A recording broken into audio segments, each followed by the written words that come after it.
Hi, this is Llyn Hunter, Llynhunter, and today I'm just going to do a quick little drawing lesson on how to draw a mouse. This is kind of an intermediate lesson. I'm basically going to just start from, go from start to finish drawing a cartoon mouse. What I'm using is, this is Prismacolor, let's see here, Tuscan Red, and the number is 937. This is a new version of it. This is an old, oh no, that's purple. I got a purple one. Just in case I break a tip. I can either sharpen it off camera or I can bring it back into scene. But I like Prismacolor. They're a little bit harder than a Derwent. That's another colored pencil you can use. But Prismacolor is really good because it's soft. And you can get this nice sharp point by using an X-Acto pencil sharpener, or you can use a standard handheld sharpener, but they don't get the points quite as nicely sharpened as a nice electric pencil sharpener. But today I'm just going to do a sitting mouse, and I'm just going to go from start to finish, and I'm going to talk while I'm drawing it. So, oops, sorry, didn't mean to hit the camera. I really got to get another camera. What we're going to do is I'm going to start with kind of, this is his central spinal column, and this is basically his head. So I've got 2 points here. This is going to be the size of his head, and I'm going to put his ears out this way. And his ears, you can tell I do this like light scribbly with this pencil.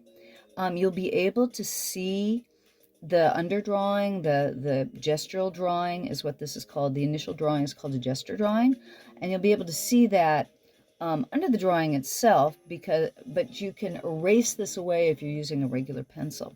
But I'm going to draw, like I said, this mass right here. I'm doing just a circle to get a feeling of that would be where his head would be, and his nose would be about there, and put his eyes here on either side of his face, and his cheeks a little bit out here. And part of the reason why I can do this, I've been drawing characters and animals for so long that I've got certain memories in my head that help me. But we're taking a line out to the side here and a line out to the side. We're going to hang his ears on his head. So this would be like his forehead. His eyes are going to be about here. What I'm doing is kind of doing a really quick, okay, where am I putting everything? I'm going to give him a little bit of neck, and he's going to have his paws up here. And mice are kind of like a sack of flour. You don't have to see their limbs totally. You can either see them very well or not at all, because the muscles around their body will tuck things in so that you don't have to see the full pieces of like their legs and their arms, which are also legs on a mouse because they're considered four-legged rather than arms and legs. But the way that they're designed, they can sit up on their haunches, and they use their forearms like hands. And then I'm going to give them a tail, so we're going to wrap the tail around here. So we've got a seated mouse, and I'm doing a kind of an S shape. And you can see how lightly I sketch, so I can figure out where I'm at. And we've already got, here, this was again the spinal column. I do kind of an oval egg shape for the head. I added on the ears just because I wanted to see, okay, here's my mousy shape. And then this teardrop, it's almost a Hershey's kiss. You think about the Hershey's, where you've got your weight at the bottom, the belly's here. You'd have legs under here. You could show the legs or not. Like I said, they can tuck their legs inside their skin, so that that's why mice can look like ball-like. And then I'm going to give him his feet out here. And again, this is cartoon, so the proportions aren't exact or into space. And I'm going to give him, there's where his one eyebrow is in there. And then I want to give him some cheeks. So I'm going to pull out some cheeks this way and this way. So I'm giving it, like we started out with kind of an egg shape, and I put the cheeks here and here. And then I'm going to give him a nose. And with mice, they don't really have that line across there. They kind of do. Their nose is wet, and it's kind of a triangle shape. And then you've got where their whiskers come down. And we could he'd make him cuter if we kept the mouth there, or we can make him more, how shall I say, humorous by giving him a bigger mouth. But let's give him a small mouth. Let's give him a small mouth.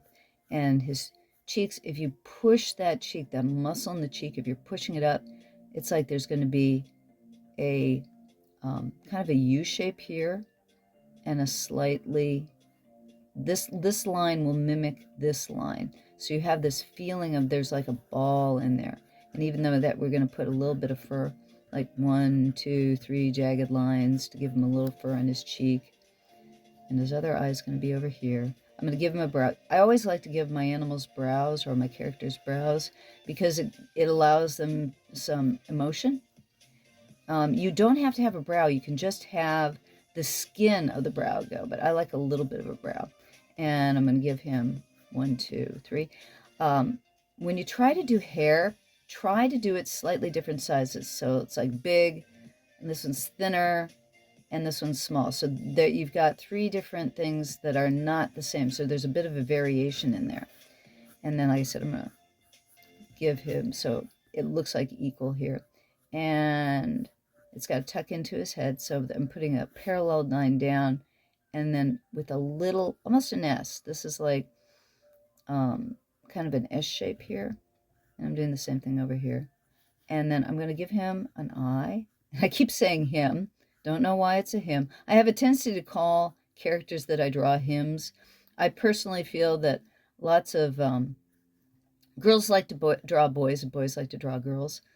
That's not, an absolute, but I don't know. This is a him mouse for some reason. Okay, I'm going to give a pupil, a highlight, and a dot, and a pupil, and draw a bean down here. Like we're going to put a C here and a backward C here, and then just fill in that eye. And what that does is give you, this is how you get a really nice 3-dimensional eye, because the light is like passing through the lens and coming down here. So if you have a highlight here and one down there with a light color here and a dark color there, that'll almost make the eye every time look like it's 3-dimensional. So again, on this one, I'm giving it a little bit of a highlight, and then I'm going to give a pupil. And again, whenever you make, the bigger the pupil, the cuter the animal. That's another one. Play with eyes. Play with eyes to see, how to get the kind of feeling that you want out of your character. And then I'm going to give him a little bit of a lip here and draw that back. So our head here is more or less done. Okay. And then he's going to have a neck here. And I'm going to give him a little bit of a fur chest. Again, 3 different weights of line. And little hands, little thumb there, and 3 fingers. I like the old 3 fingers and a thumb. Also, it's actually on a mouse. I think they do just have 4 fingers. But in animation, one of the things for a while there, we were always doing 3 fingers and a thumb, because in your hand, these 2 fingers in the center come together. So it's, you actually, when you're drawing shapes of hands, it's like 1, 2, 3, rather than 4. If you think about it as 3 fingers instead of 4 fingers, their hands are a lot easier to draw. But it had too much of an allusion to, I guess, Yakuza in Japan used to cut off like the pinky finger. So if you had 3 fingers and a thumb, you were considered, gangster. So they really didn't, if you're trying to sell a cartoon worldwide, you don't want 3 fingers and a thumb. So we kind of avoided that. And we're going to give him, like, his fur around here is going to be a different color. And have him white tummy. And divide the toes up. So these toes are like little balls, and I'm just doing 1, 2, 3. And you can tell the whole time I'm doing this, I keep on kind of feeling out the form. And Prismacolor pencils are great for the shading, going light and dark and light and dark. They're a great tool to play with. And I remember there was one person who asked me once, "Oh, wow, you can draw without an eraser." It was a goal in life to draw without an eraser. And I thought it the oddest thing, because my goal is to draw. I mean, I've used eraser a lot. You make mistakes a lot. And you go back in, and like this stuff here, if I want to clean up this, I could always go in with an X-Acto knife and clean that up. But instead, I'm just going to put a value in there. And all of a sudden, you don't notice, those lines that I was using before. I'm going to make his face a little bit darker for the heck of it, because I want to. Now, mice have lots of whiskers, so I'm going to give him some whiskers. And whiskers are the hardest, I swear, because if you want them to look right, I never seem to get them quite right. But then again, if you look at your cat or your dog and you really look at their whiskers are never quite right either. So I'm going to give him a little bit of shading on the butt here. And yeah, let's darken up his skin here, or darken up his fur. And then what I like to do, I draw kind of a light line as to where I want to lead my shadow to. Just so I can see visually, or there's a visual line where the shadow is. And that. His tail's a little long for a mouse. Actually, it might be a rat. And again, it's cartoon, so you can exaggerate. I mean, his head's way big for his body. His neck, if you were doing a real mouse, there would be no neck here. You would basically, that body just goes right into the head there, whereas this guy's a little bit of a cartoon mouse, so I'm giving him a little bit of a thinner neck. And that's the thing, experiment with proportions. Whenever you're playing with a cartoon, experiment with proportions and play with it. And then to make him feel more three-dimensional, I'm going to turn my pencil to the side, and I'm going to put a little bit of a shadow under him. And hang that a little bit here, so it feels like his tail is floating up in the air a little bit by putting the shadow down here instead of directly under him. And I'm going to take this shadow, pull it around there. There we go. Yeah, that looks better. Okay. And today, that's our mouse for today. Thank you for stopping by. My name is Llyn Hunter, Llynhunter. Come join my Patreon. If you do, basically, you don't have to join it for money. Just follow me, and I usually open whatever I've posted on one day, 3 days later.